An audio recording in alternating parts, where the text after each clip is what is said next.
ফের উৎসবে মেতেছে গোটা বাংলা। সরস্বতী পুজো ঘিরে চারিদিকে সাজো সাজো রব। একদিকে কুমোরটুলি থেকে প্রতিমা পাড়ি দিচ্ছে মণ্ডপের উদ্দেশ্যে, অপরদিকে জমে উঠেছে পুজোর বাজার। একই ছবি রায়গঞ্জেও।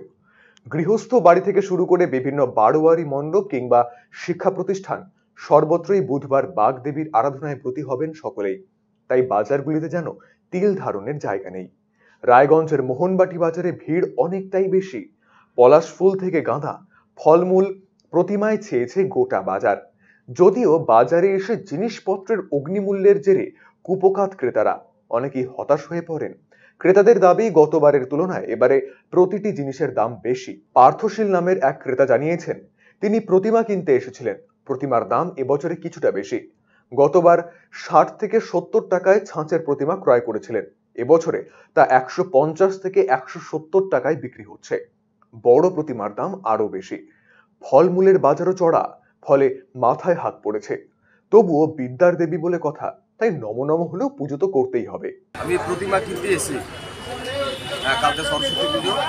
বাজারের অবস্থা খুব দ্রব্যমূল্য বৃদ্ধি পাওয়াতে আমাদের অবস্থা কঠিন হয়ে গেছে।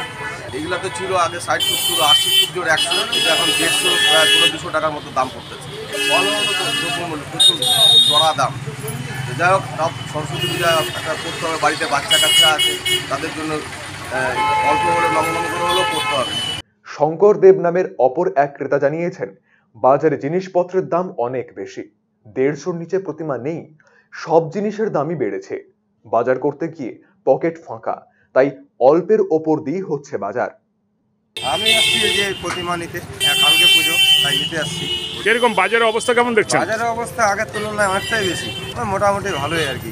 মানে আগের তুলনায় যে রেটে নিতাম ওর থেকে একটু বেশি আছে। এখন চাচ্ছে আপনার ২৫০ এই ছাঁচের প্রতিমা, যে ছোটোর মধ্যে নিতে গেলে ১৫০। ফল ফলের বাজারও আগের তুলনায় অনেকই বেশি। আপেলের দাম মনে করেন আগে ছিল ১২০, ১৩০, এখন ১৮০, কোথাও ১৫০। এইভাবে এখন করতে হবে একটু একটু করে, যেহেতু একটা মানে সরস্বতী পুজোর ব্যাপার, একটা পড়াশোনার ব্যাপার আছে। এখন বাচ্চারা একটু আনন্দ করবে, করতেই হবে, কিছু করার নেই। একই রকম প্রতিক্রিয়া দিয়েছেন সাথী মুখার্জি নামের এক মহিলাও। তিনি জানিয়েছেন, সব জিনিসের দামই বেড়েছে, তবুও সরস্বতী পুজোর বাজার করতে বেশ ভালোই লাগছে। কালকে পঞ্চমী সরস্বতী পুজো, তার জন্য একটু বাজার টাজার করলাম। ফলের দাম একটু বেশি, হালকা বেশি, ফুলের দামও বেশি।